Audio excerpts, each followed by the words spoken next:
In 1980, the US economy went into a recession. Automobile production dropped 37.5%. Wall Street reacted very badly. But that recession actually could have been predicted if you were looking at a very specific type of line. You see, normally this line points slightly upward, like here in September 1977. But about a year later, it started pointing the other way, just slightly. And then not long after that, boom, the 1980 recession. It happened again a few months later. The line curved downward, then boom, another recession. And it happened again in 1988, again in 2000, and again in the mid-2000s. This line is called the yield curve, and it's predicted every recession in the past half-century. And that's why some experts freaked out when this happened. A recession warning. Inverted yield curve. An inverted yield curve. Inverted yield curve. So, what the hell is this line? It all starts with a US Treasury bond. A bond is basically an agreement saying if you lend the federal government, say, $100, they'll pay you interest while they hold on to your money, until the date they agreed to pay you back. And the longer you let the government keep your money, the higher the interest rate, so you get more money. Next, you need to understand that most people don't buy bonds from the government. They buy and sell them from each other in the secondary market. And the prices change based on how much demand there is for a bond.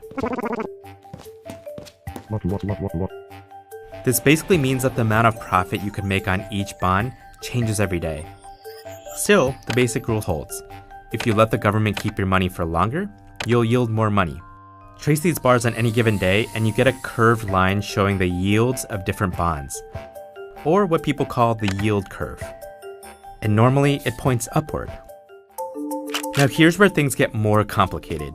Let's say you're an investor and you have a hunch that an economic downturn is coming in the near future. If your hunch is correct, that means that if you buy a 2-year bond, you might get your money back in a bad economy, and there might not be anything good to reinvest in.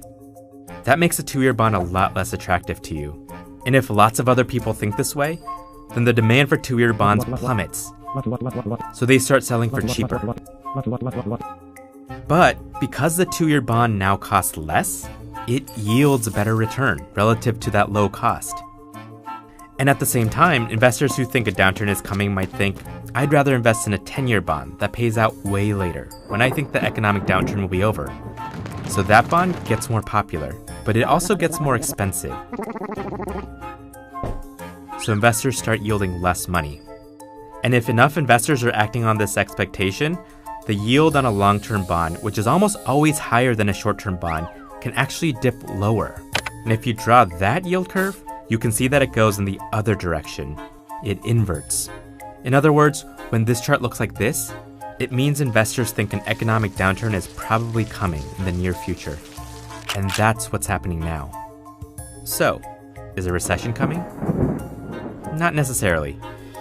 But when we redesign the chart so we can see all the years on a single screen, it's pretty safe to say when the yield curve inverts, it's not a good sign.